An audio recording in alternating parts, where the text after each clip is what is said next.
শুভ নববর্ষ। কেমন আছেন সবাই? আশা করি সুস্থ ও ভালো আছেন।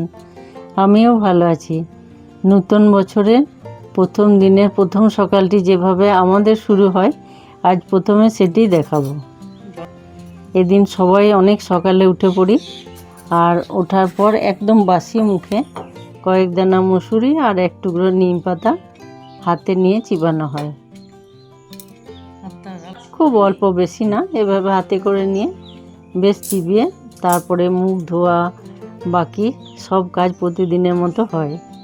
আজও সেইভাবে সব এক এক করে নিয়ে, আর এটা বেশ মনে পড়ে, ছোটোতে কিছুতেই খেতে চাইতাম না আমরা, তেতো লাগে বলে। আর এই নিয়মটি হচ্ছে আমার মামার বাড়ির নিয়ম।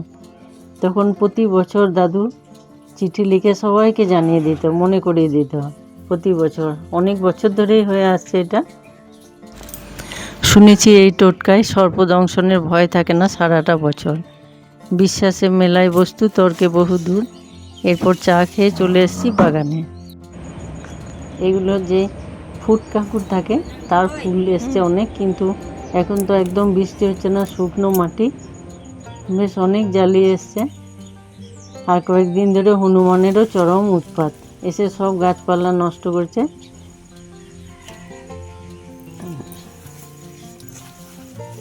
এখান থেকে নিয়ে যাব একটু কুমড়োর শাক, বউকেও একটু নিয়ে এলাম। একসঙ্গে আসলে বেশ ভালো লাগে, আর এখন জঙ্গল আছে, ভয়ও লাগে না।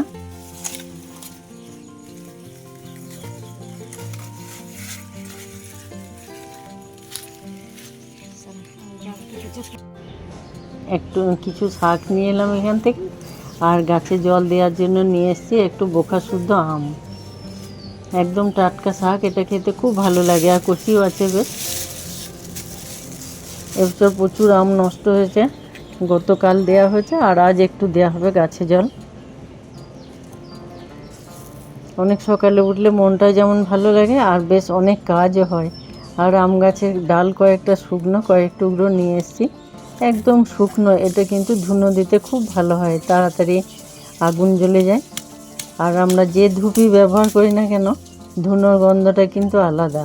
আর এই ধুনোর কাঠের সঙ্গে একটুখানি নিম পাতা, কর্পূর এরকম দিলে বেশ কিছু পোকামাকড়, মশা, এর সব উৎপাত থেকে অনেকটাই কমে যায়। এরকম করে ভেঙে একটা প্যাকেটে রেখে দিলে ধুনিয়া সকাল সন্ধ্যে ধুনো দেওয়ার সময় বেশ একটুখানি করে দেয়া হয়। এরপর সব চটপট সারতে হবে, আজ অনেক কাজ বাকি আছে। আর এই টাটকা শাক বেশ মিহি করে কাটলে রান্নাটাও খুব সুন্দর হয়, আর খেতেও খুব ভালো লাগে। এরপর বাড়ির গাছগুলোতে একটু জল দিতে হবে। এখন তো বৃষ্টি হচ্ছে না, সকালে জল দিলে পরদিন সকালে মনে হচ্ছে একদম শুকনো।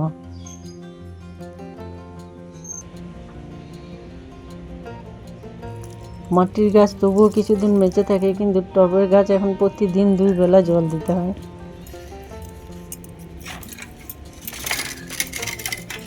লক্ষ্মী পুজো, হোম লক্ষ্মী যেটাকে বলে,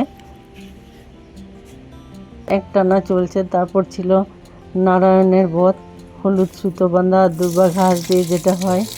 আজ তো প্রথম দিন, কয়েকটা দিন ধরে চলছে এই পুজোর পর্ব। গাছগুলোতে একটু জল দিয়ে তারপর বাকি কাজগুলো সব সারবো এক এক করে। আর এখানে হচ্ছে একটা নতুন মৌচাক। এখন তো নিম ফুল ধরে অনেক, এই সময় এই মৌচাক থেকে যে মধুটা পাওয়া যায়, সেই মধুটা শুনেছি খুব উপকারী মধু। এটা অনেক দিন লাগানো হয়ে গেল, শীতে একটু বাড়ে নাই। আঙ্গুরের গাছ এটা। এরপর যেই না একটু গরম পড়েছে, অনেক শাখা প্রশাখা বেরিয়েছে। এরপর স্নান সেরে চলে এসেছি, এখানে জল খাবারের জন্য একটু বসিয়েছি।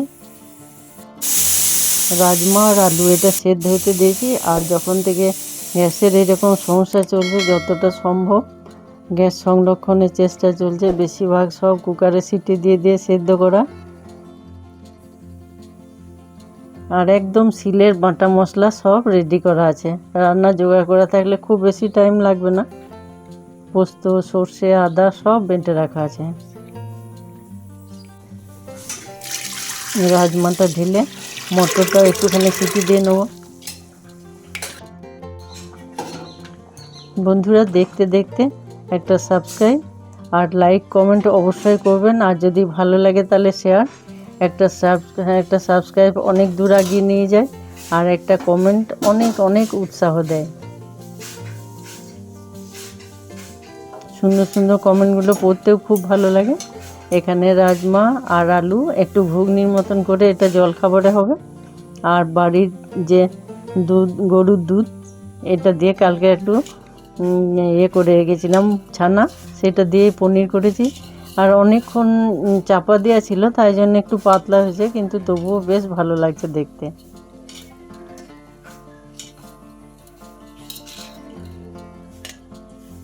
আর একটু মোটা হলে ভালো আছে, তবুও কোনো সমস্যা নেই, ঠিক চলে যাবে।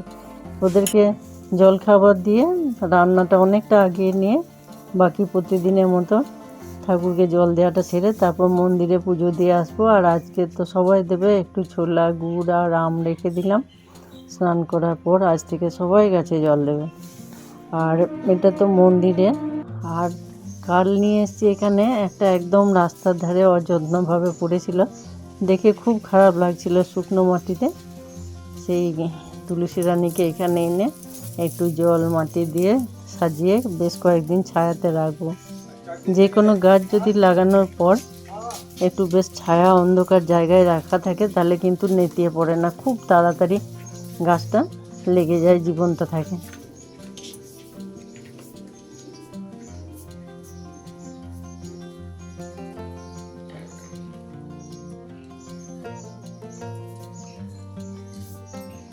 অনেক কিছু আছে, পুরোটা দেখবেন বন্ধুরা সঙ্গে থেকে। আর কেমন লাগলো অবশ্যই জানাবেন।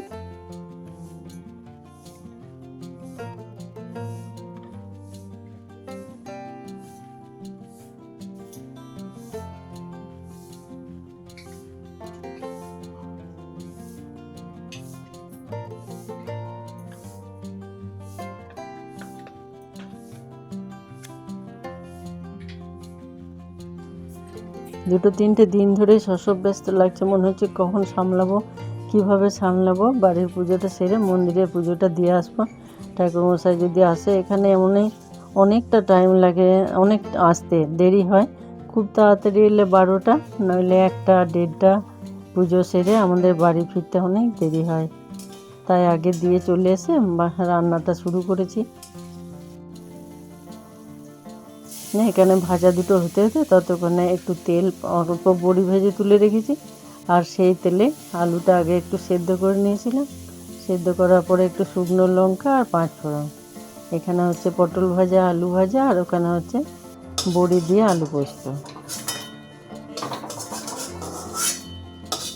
আজকে গাছে জল দেওয়ার পর আজও প্রথম আম খাওয়া শুরু হবে, তাই জন্য একটু আমের চাটনি করব।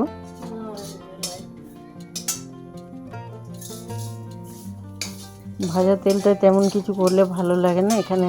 এরপর শাকটা করে নেবো, একটু 5 ফোড়ন আর একটু শুকনো লঙ্কা। টাটকা শাকটা খেতে কিন্তু খুব ভালো লাগে।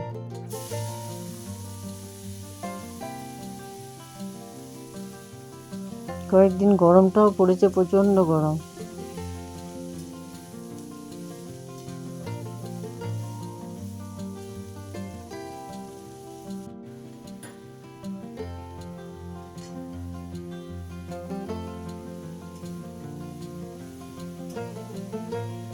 আজকে তো এগুলোতেই অনেক দেরি হয়ে যাবে বন্ধু, আর বাড়ালে অনেক বড় হবে। এর পরের পর্বটা অবশ্যই দেখবেন। এরপরে বিকালের দিক থেকে যা করেছি, এই প্রথম দিনের যে আসল কাজগুলো সেগুলোই দেখা যাবে। বাজার গিয়ে কী কী এনেছি, নতুন শাড়ি, সন্ধে দিতে যাওয়া, সবাই মিলে একসাথে বেশ ভালো লাগবে। পরেরটা অবশ্যই দেখবেন। আর আজকে এটাতে দিতে গেলে তো অনেকটা সময় লেগে যাবে, তাই এটা আর বেশি বাড়াবো না। এখানে শাকটা বসিয়েছি। আর এই পোস্তটা নামিয়ে যদি একটুখানি সর্ষের তেল ছড়িয়ে দেওয়া হয়, পোস্তটা খেতে কিন্তু খুব ভালো লাগে। শাক সেদ্ধ হয়ে এসছে, এরপর এখানে পোস্ত আর সর্ষে, একটু পোস্ত বাটা আর সর্ষে বাটা দিয়ে আর কয়েক দানা চিনি, বড়ি ভাজা, শাকটা কিন্তু খেতে খুব ভালো হয়।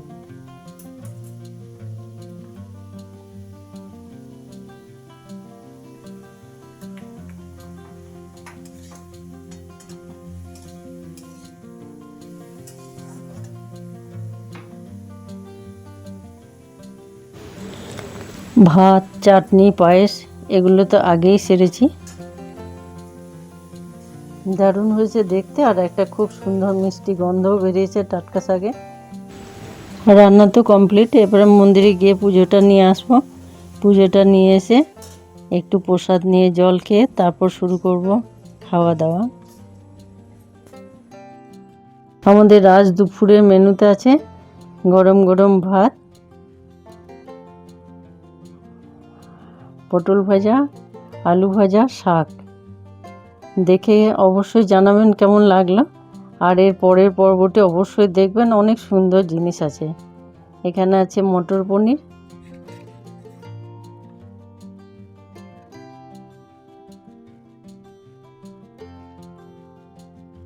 এরপর আলু পোস্ত, আর আজ প্রথম হচ্ছে আমের চাটনি। ঠাকুরকে জল দেওয়ার পর আজ প্রথম হলো আমের চাটনি, আর শেষ পথে একটু পায়েস। আবারও বলছি, একটা সাবস্ক্রাইব আর কমেন্ট অবশ্যই করবেন, আর পরের পর্বটি অবশ্যই দেখবেন। বছরের প্রথম দিনটিতে যে সুন্দর সুন্দর অনেক ঘটনা থাকে, তারই কিছু ঘটনা তুলে ধরবো। আজকের মতো এখানেই, সবাই ভালো থাকবেন, সুস্থ থাকবেন।